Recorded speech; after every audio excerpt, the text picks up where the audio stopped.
Não existem medicações para transtornos da personalidade, diretamente. Não existe. O que a gente medicaliza são os sintomas surgidos, né, de condições associadas. Condições depressivas, condições, perturbações no humor, né, perturbações no sono, impulsividade, perturbações alimentares, essas condições que surgem, que são derivadas de modo secundário do transtorno da personalidade. O transtorno da personalidade em si, de modo frontal, as questões primárias do transtorno da personalidade só podem ser trabalhadas com a psicoterapia. Esse paciente tende a ser um paciente muito resistente a procurar a psicoterapia. Eu vou mostrar um pouco para vocês disso na exploração do caso clínico. Mas eu quero adiantar que uma das razões tem a ver com o estereótipo que existe sobre o borderline. E que estereótipo é esse? Que o borderline é refratário ao tratamento, que o borderline é intratável, que o borderline é incurável, e de fato é, mas veja, uma coisa é uma condição ser incurável, outra coisa é a condição ser intratável. Não existem condições intratáveis. Uma condição ser incurável não quer dizer que ela é intratável. Eu posso tratar mesmo que eu não vá me livrar dela. Eu posso oferecer um funcionamento mais ajustado a essa pessoa. Eu posso oferecer a essa pessoa, por exemplo, a possibilidade de aprender a desarmar gatilhos que disparam sintomas, né? Eu posso trabalhar essa pessoa um aprendizado de competências, de habilidades. Eu posso treinar essa pessoa para, na sua rotina, identificar e desarmar, né, desativar gatilhos que, para ela, são fonte de desencadeamento, de desorganização e de sintomas. Então, desse ponto de vista, todas as abordagens da psicoterapia podem oferecer possibilidades. A gente encontra pessoas com borderline na psicanálise, na psicologia humanista, nas abordagens comportamentais, nas abordagens cognitivas. Nessa aula, eu estou trazendo aqui, para dar uma ênfase, na terapia dos esquemas, por algumas razões.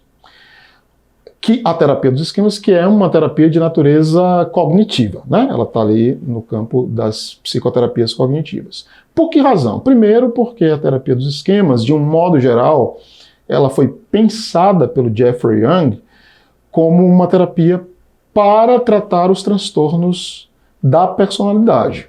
Então, ela é um avanço, todo mundo sabe disso, né? Ela é um avanço em relação à terapia cognitivo-comportamental comum, convencional. O que foi ficando evidente ao longo dos anos é que a TCC convencional, lá do Aaron Beck, ela foi se mostrando pouco potente, pouco capaz de dar conta das questões específicas dos transtornos de personalidade. E então, a partir desse tronco cognitivo, a terapia dos esquemas focaliza os transtornos da personalidade e ela tem produzido muito conhecimento sobre o transtorno de personalidade borderline e sobre as melhores formas de tratar essa condição específica. Por isso que eu estou trazendo a terapia dos esquemas para o foco, né? Por quê? Porque ela vai tratar, veja, ela vai tratar das questões cognitivas desse paciente. A gente sabe disso, né? A terapia dos esquemas, ela não jogou fora o legado das intervenções propriamente cognitivas da terapia cognitivo-comportamental, de onde ela surge.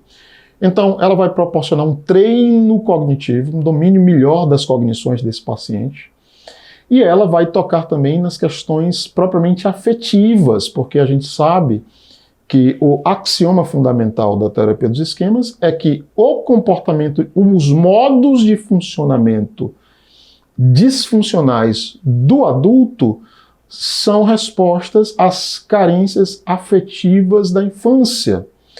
Então, haverá aí nesse tratamento um investimento muito interessante nos afetos dessa pessoa. E vocês devem se lembrar que afeto é problema central para o borderline, né? Então, se você tem uma abordagem que está fazendo esse investimento pesado na cognição e no afeto, você tem possibilidades de oferecer um suporte interessante aí para essa pessoa.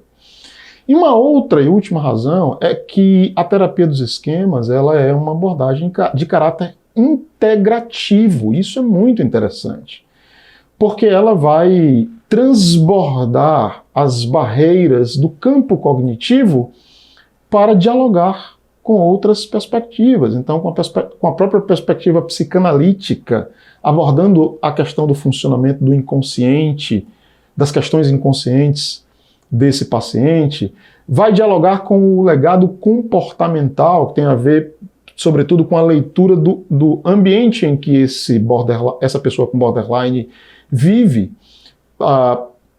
propondo, inclusive, intervenções de reorganização do ambiente da pessoa, com o objetivo de melhorar o seu funcionamento. Então, o caráter integrativo, quando a gente junta o foco nos transtornos de personalidade e o caráter integrativo que a gente encontra na terapia dos esquemas, nós temos a possibilidade de oferecer boas perspectivas para que essa pessoa não se livre, não se cure propriamente, não é essa a expectativa, mas para que ela adquira alguns manejos e melhore no cuidado sobre os seus próprios comportamentos, melhorando alguns dos seus padrões disfuncionais. Em resumo, adquirindo mais domínio sobre os seus próprios afetos e sobre o seu comportamento.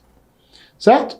Um dado muito preocupante nessa condição é que entre 8% e 10% dos pacientes borderline morrem por suicídio. Esse é um dado muito grave. Esse é um dado muito grave e muito preocupante. Por quê? Porque essa prevalência de suicídio na população borderline ela é muito mais alta do que qualquer outro transtorno de personalidade. Não tem nenhum transtorno de personalidade que alcance essas cifras. Então nós estamos falando de uma condição muito complexa, que aponta para quê? Que aponta para a necessidade de preparo profissional. Necessidade de profissionais que sejam capazes de identificar, fazer diagnósticos bem feitos, no momento certo, ao ponto de oferecerem qualidade de vida e, quem sabe, a gente ajudar a diminuir esses números que são muito graves, são muito preocupantes.